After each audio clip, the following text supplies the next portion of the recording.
नमस्कार, मैं डॉक्टर उज्ज्वला पत्की एक गायनेकोलॉजिस्ट हूँ और पिछले 37 इयर्स से पत्की हॉस्पिटल कोल्हापुर में सेवा में हूँ। आज मैं आपको मेंस्ट्रुअल डिसऑर्डर्स इन वीमेन मतलब महिलाओं में होने वाली एमसी की समस्याएं इसके बारे में जानकारी देने वाली हूँ।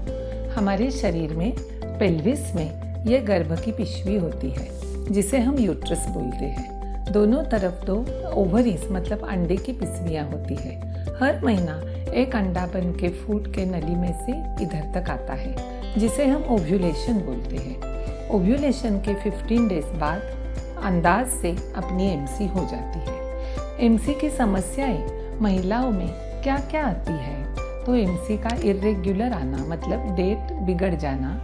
हमारी एमसी में 25 से 35 डेज का गैप होना चाहिए और 3 से 6 डेज का ब्लीडिंग होना चाहिए। लेकिन ये अगर शेड्यूल बदल गया तो हम इसे इर्रेगुलर मेंसेस बोलते हैं। कभी कभी हेवी फ्लो हो जाता है, कभी कभी फ्लो कम हो जाता है और कभी कभी पेन्स बहुत हो जाते हैं मेंसेस में। तो इसका परिणाम क्या होता है?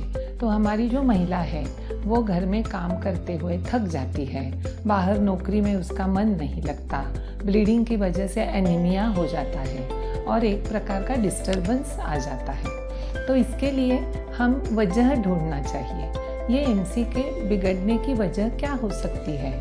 अपने शरीर में ये जो यूट्रस है इसको अगर सूजन आ गया तो हमारा मेंसेस में फर्क पड़ता है। ओवरीज जो है इसमें जो अंडे का बनना और फूटना पीरियोडिकली होना चाहिए वो अगर इर्रेगुलरली होता है जिसे हम पीसीओडी बोलते हैं तो अपनी एमसी बिगड़ जाती है। सर्विक्स में कुछ गांठ हो, इंडोमेट्रियम में कुछ पॉलिप हो तो भी ये एमसी बिगड़ जाती है, ब्लीडिंग ज़्यादा होती है। तो इसके लिए हम तपास क्या करें? आप जब गायनेकोलॉजिस्ट के पास तकलीफ लेके जाओगे तो डॉक्टर आपका पहले रूटीन टेस्ट करेंगे। आपका एनीमिया है क्या चेक करेंगे, पल्स, ब्लड प्रेशर ये देखेंगे, आपका वज़न देखेंगे। वज़न का बहुत कम होना और फैट होना ये दोनों एक्सट्रीम्स एमसी के लिए बिगाड़ साबित कर सकते हैं। तो आपकी जांच होती है, ब्लड की जांच। ब्लड में आपका हीमोग्लोबिन देखा जाएगा, थायराइड की टेस्ट्स होगी, आदि हार्मोन्स की भी टेस्ट्स होगी। सोनोग्राफी एक बहुत ही महत्वपूर्ण टेस्ट है जिसमें आपको ये पूरे पेल्विक ऑर्गन्स की एनाटॉमी मालूम पड़ जाएगी। किधर गांठ हो, सूजन हो, यूट्रस में फाइब्रॉइड्स हो, पॉलिप हो, पीसीओडी हो तो आपको सब समझ में आ जाएगा। यूट्रस में स्वेलिंग हो, एडिनोमायोसिस हो तो भी आपको सोनोग्राफी में समझेगा। तो इसके ट्रीटमेंट क्या होती है? 2 प्रकार की ट्रीटमेंट है, एक तो मेडिकल नहीं तो सर्जिकल। मेडिकल ट्रीटमेंट में दवाइयाँ होती है एनीमिया करेक्ट करने के लिए लोह मतलब आयरन की गोलियाँ, एमसी का ब्लीडिंग और पेन्स कम करने के लिए नॉन हार्मोनल गोलियाँ, ज़्यादा तकलीफ हो तो हार्मोनल गोलियाँ, और सर्जिकल ट्रीटमेंट में डीएनसी की प्रोसीजर हो सकती है।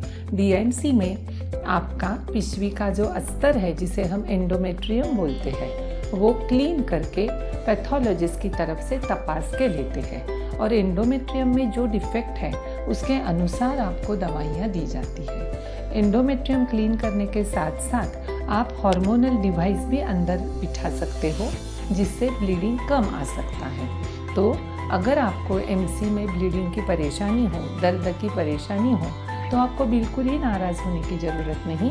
आप डॉक्टर के पास जाइए, सही तरीके से तपास कर लीजिए और सही तरीके से ट्रीटमेंट करवाइए। आपकी ये तकलीफ दूर हो जाएगी। धन्यवाद।